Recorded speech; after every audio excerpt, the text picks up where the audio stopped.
A nossa vida é feita de fases.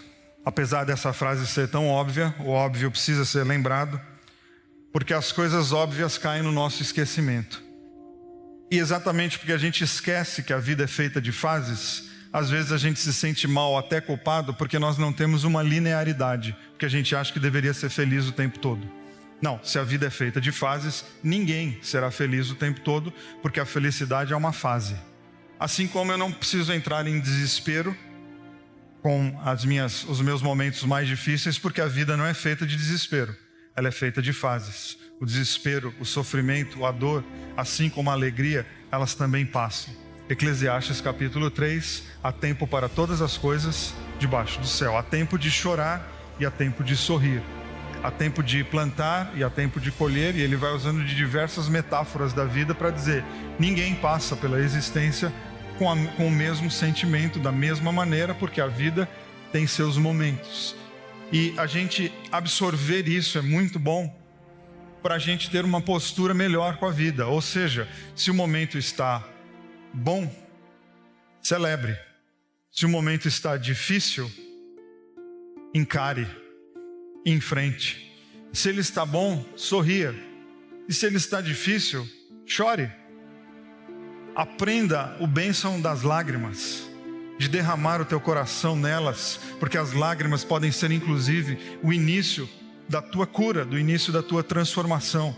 Então nós precisamos aprender a entender as nossas fases, porque inclusive a nossa vida não só é feita de fases, como sociedade a gente se organizou muito em comparação. Então você pode estar numa fase difícil e o teu vizinho numa fase muito boa, você se condena mais ainda porque ele está numa fase muito boa, pelo menos você acha que ele está, e a tua fase não é muito boa e você fica, tá vendo? Fiz tudo errado na vida. Não se condene, não existe linearidade na vida, assim como não se compare.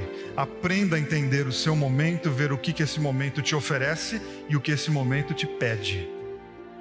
O que ele tem a te dar e o que ele está dizendo, olha, você vai precisar fazer algumas coisinhas aqui para você começar a mudar de vida. Ou seja, lembra disso, nas fases felizes nós desfrutamos e nas difíceis nós enfrentamos.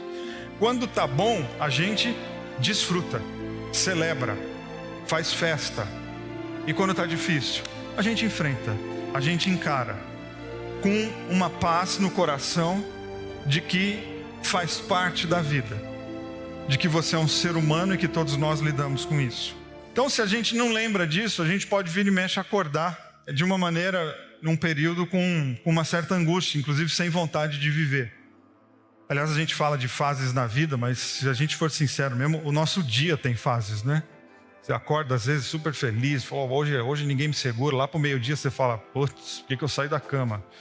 Aí à tarde você recebe uma noticiazinha melhor e volta para casa dizendo, até que foi bom. Não é que a vida é feita de fases, o dia é feito de fases. Você está muito bem e recebe um WhatsApp, você, não pode ser. Pronto, cadê a alegria? Foi. Então entender isso exatamente para a gente olhar o nosso momento, tá difícil, tá? Mas ele vai passar. E enquanto ele não passa, eu quero ter a melhor postura possível para a gente não ficar sempre numa autocondenação em relação à nossa vida, ao nosso dia a dia. Fora isso, a gente tem a sensação às vezes disso. Será que eu estou vivendo do jeito certo? Será que essa vida que eu tenho é a correta? Será que eu estou fazendo a minha vida valer a pena? Tem fases que a vida fica um enorme sei lá. A gente olha e fala, era isso mesmo? Aí a gente volta e fala, não, quando eu tinha 15 anos eu fiz planos maravilhosos. A gente não sabe o preço do litro da gasolina, mas os planos que a gente faz são maravilhosos. E nas muitas conversas e atendimentos que eu tenho durante a semana, eu ouço muito isso. Eu estou muito insatisfeito com a minha vida, porque eu planejei, eu fiz isso certinho. Eu falo, escuta, quando é que você fez esse plano? Não sei, quando eu estava terminando o terceiro colegial. Então, você está se cobrando por uma coisa que você não é, de uma fase da vida que você tinha o direito só de sonhar, sem muitas variações. E é a fase que tem que sonhar mesmo. Mas eu, Vili, de 48 anos, não posso ficar me queixando porque eu não estou cumprindo os planos do Vili de 15. Porque o Vili de 15 não sabia muita coisa da vida que o Vili de 48 sabe. Mas aí a gente planeja com aquela idade, e de repente chega a vida e se impõe e diz, então não é daquele jeito. Porque quando eu tenho essa idade mais nova, eu não coloco todas as variáveis, todas as dificuldades, e tudo bem, porque quem está nessa fase tem que fazer isso mesmo. Então eu já acordei muitas vezes assim, olhando para a vida e pensando, pô, será que é isso? Será que é isso aqui que eu tenho que viver? E aí nessas fases em que a vida dá essas rasteiras, ou quando a gente está internamente confuso, sem saber para onde que nós estamos indo, para tudo isso a gente tem que parar com as nossas reclamações, parar com o nosso pessimismo, e ser sincero diante da vida e começar a nutrir o nosso coração de esperança. A questão é o que é esperança? O que significa isso no nosso dia a dia? O que significa isso na prática? Para a gente não colocar na esperança um abracadabra, que é geralmente como a gente lida com as coisas espirituais. O que é esperança? É um plim-pim-pim que de repente cai na minha cabeça e eu estou todo desanimado e aí eu acordo e falo, pronto, agora ninguém me segura. Não, a vida não acontece assim, nessas viradas de chave da noite para o dia.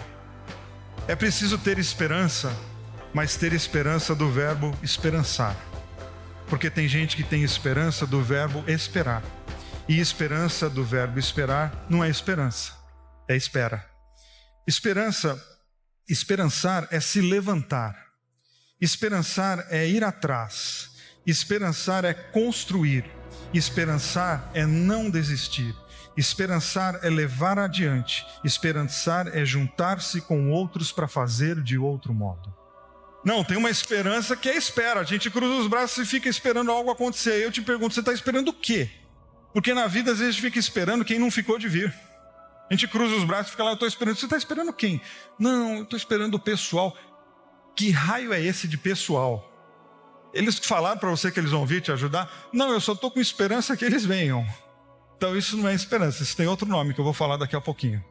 A esperança que nós precisamos construir é essa proposta, é descruzar os braços e se mexer para que a vida ganhe novas possibilidades. É dar a mão para outras pessoas, por isso uma comunidade. E é um enorme desafio, porque esperar de braços cruzados é muito mais confortável. Então nós temos pessoas exiladas. O que é o exílio? É quando você não está no seu lugar, onde você não está onde você queria estar, e você tem que viver a partir de regras que não são tuas. Que é quando a vida vem e se impõe e diz, então, agora vai ser assim. Ah, mas eu não quero. Então tem vezes que a vida não pergunta se você quer ou não, ela simplesmente coloca você diante daquilo e você vai ter que lidar com isso. Deus quer promover em nós, diante dos nossos exílios, diante das nossas fases difíceis, aceitação e não resignação. Porque talvez você esteja vivendo um momento muito complicado na tua vida e que você está questionando tudo e todos, inclusive Deus.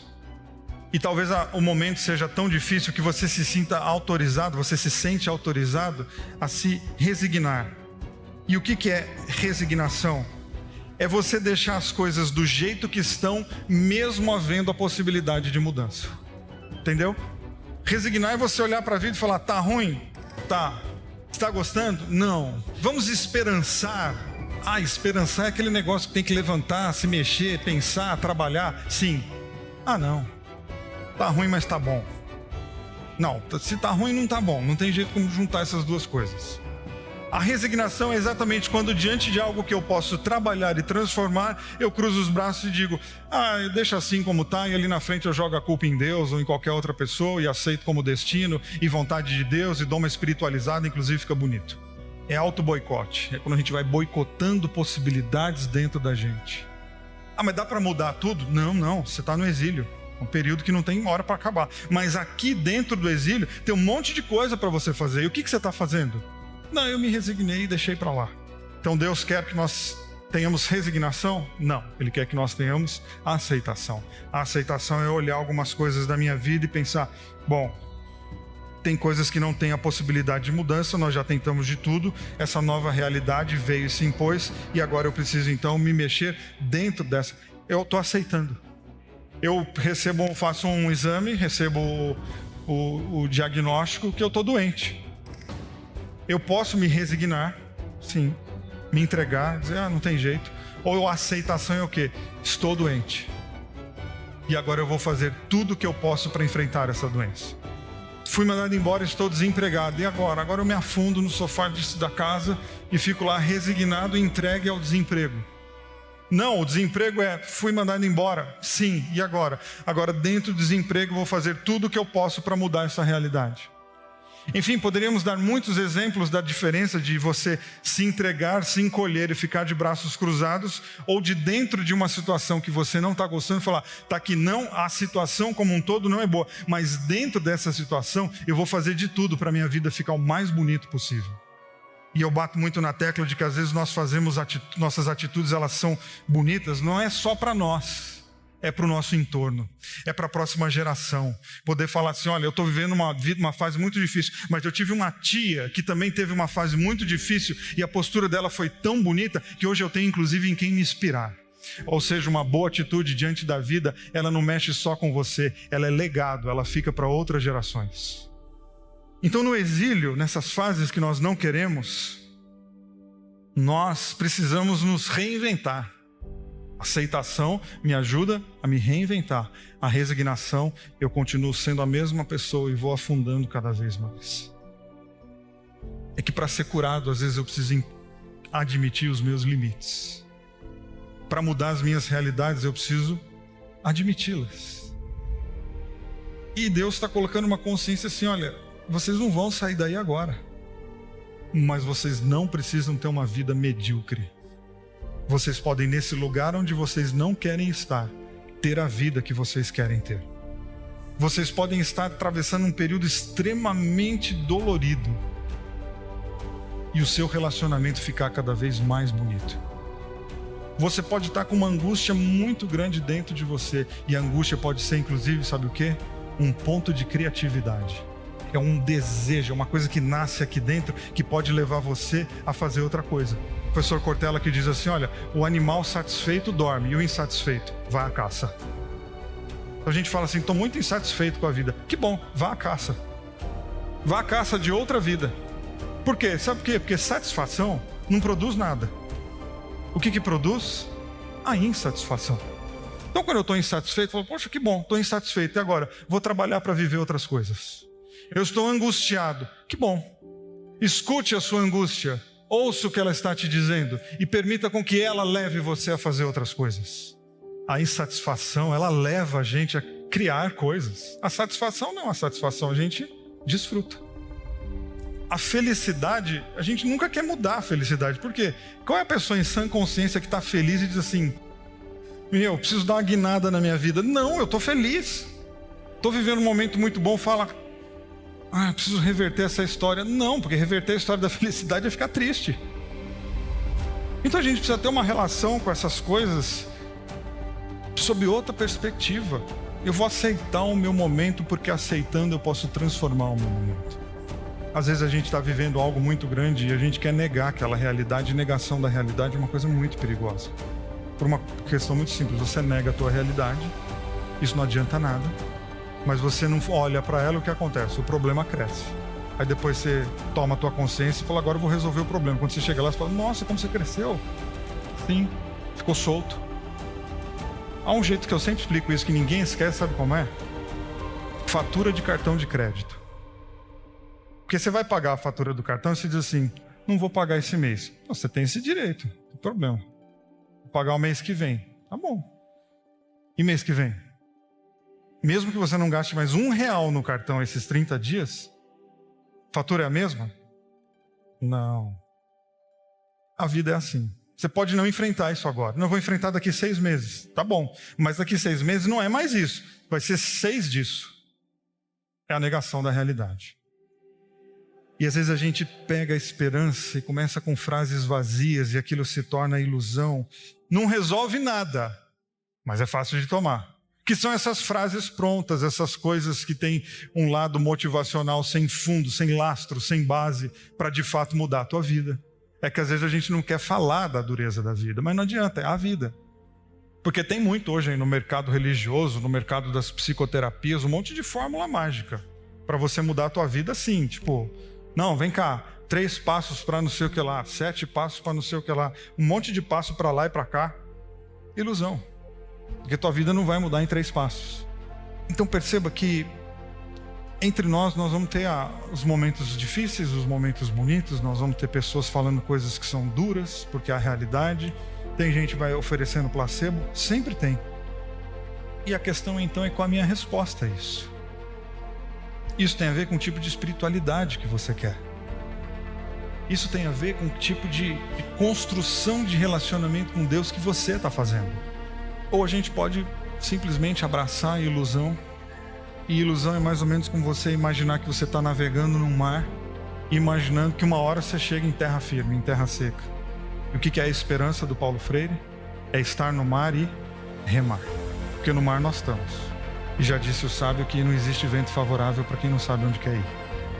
A ilusão é você estar no mar e nós estamos indo para onde? Não, nem sei. Estou só esperando aqui uma coisa acontecer. E esperançar é remar para a gente chegar em algum lugar. E só o fato de remar já é animador, porque você pode remar. Só o fato de você começar a se mexer para sair desse lugar já te anima para o teu próprio próximo movimento, porque movimento gera movimento e apatia gera apatia. Esperança nutre a esperança e ilusão gera mais ilusão ainda. A questão é o que eu vou alimentar dentro de mim. Se a situação for boa, desfrute-a. Se a situação for ruim, transforme-a. Se não há como transformar a situação, transforme-se.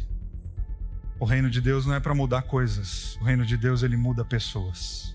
É difícil te dizer isso, mas eu vou dizer. Talvez tenha coisas na sua vida que elas não vão mudar, mas você pode mudar. E se você mudar, essas coisas mudam. Tem alguns empecilhos que eles não vão sair diante de mim. Não tem como. É duro ouvir isso? Sim. Mas Jesus ensinou isso, deixou isso bastante claro para a gente. Olha, no mundo vocês vão ter muitas aflições, mas tenham um bom ânimo. E quando a gente entende isso, as nossas fases mais difíceis podem entrar na nossa história, como também as fases mais encantadoras.